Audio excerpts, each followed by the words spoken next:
12 വയസ്സുകാരിയെ ലൈംഗികമായി പീഡിപ്പിച്ച കേസിൽ ലക്ഷദ്വീപ് സ്വദേശി ഇല്യാസിന് 40 വർഷം കഠിന തടവ് വിധിച്ച് കോടതി. കവരത്തി പ്രത്യേക പോക്സോ കോടതിയാണ് ശിക്ഷ വിധിച്ചത്. ലിഡിയ ജേക്കബ് ചേരുന്നു. ലിഡിയ, വിശദാംശങ്ങൾ. ഗൂഗിൾ ലക്ഷദ്വീപ് സ്വദേശിയായിട്ടുള്ള യുവാവിനെയാണ് ഇപ്പോൾ 40 വർഷം കഠിന തടവിന് ശിക്ഷിച്ചിരിക്കുന്നത്. പോക്സോ കേസിലാണ് ഇത്തരത്തിലുള്ളൊരു ശിക്ഷ കവരത്തി പോക്സോ കോടതി, പ്രത്യേക പോക്സോ കോടതി ഇത്തരത്തിലൊരു വിധി പറഞ്ഞിരിക്കുന്നത്. 2022 കേസിനാസ്പദമായിട്ടുള്ള സംഭവം നടക്കുന്നത്. ബന്ധുവായ 12 വയസ്സുള്ള കുട്ടിയെ ഇയാൾ ലൈംഗികമായി പീഡിപ്പിക്കുകയായിരുന്നു. പലതവണ ഇയാൾ കുട്ടിയെ ലൈംഗികമായി പീഡിപ്പിച്ചിട്ടുണ്ട് എന്നുള്ളതാണ്. അതിനുശേഷം കുട്ടി കൗൺസിലിംഗ് നടത്തിയ ഡോക്ടറോടാണ് ഈ വിവരം ആദ്യമായി പറയുന്നത്.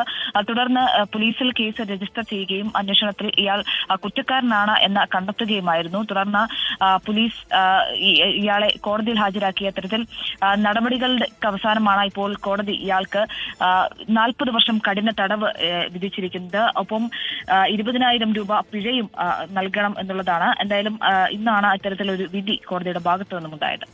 ശരി, കൊച്ചുകുട്ടിയോടുള്ള ലൈംഗിക അതിക്രമത്തിന് കടുത്ത ശിക്ഷയാണ് ഇല്യാസിന് ലഭിച്ചിരിക്കുന്നത്.